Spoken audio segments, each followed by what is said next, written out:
My Lord, I rise to talk on motion F1, and particularly clause 37 and 91.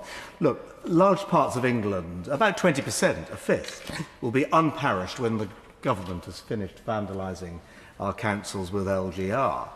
The historic county boroughs, cathedral cities like Norwich or Oxford, coastal communities like Great Yarmouth, Hastings or Eastbourne, and new towns like Stevenage, where the noble lady served with distinction as leader for many years. And I note my noble friend Baroness Maclean isn't in her place, so I will save her from saying that in the town of Redditch, which she represented with distinction, is wholly unparished, save for Little Feckenham in the south-west of that new town.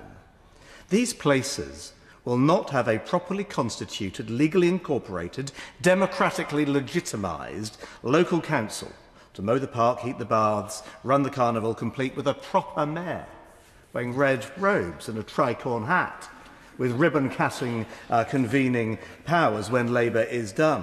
What Labour, as what the government and Clause 60 have in mind for these unparished areas, is a system where out-of-town patsies are parachuted in to play politics in toothless talking shops with no resources, because there's nothing left in the precept once social care has feasted upon it.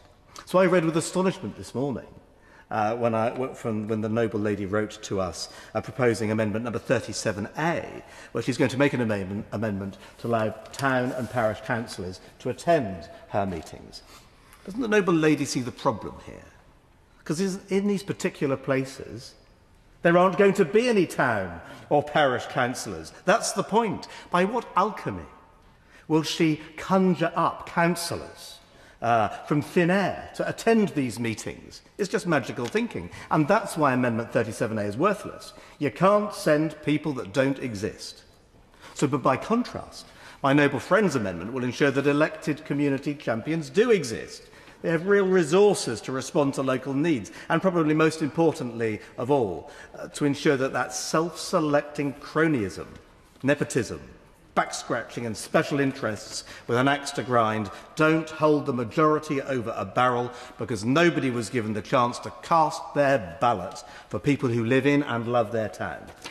So without the cast-iron commitment to parish England from top to bottom, we risk making perhaps a quarter of our population second-class citizens, by far the greatest majority of Redditch. From start to finish, this bill has been missold. It isn't about empowerment that any reasonable person would recognise, but the wholesale disempowerment of entire communities in the most historic corners of our country.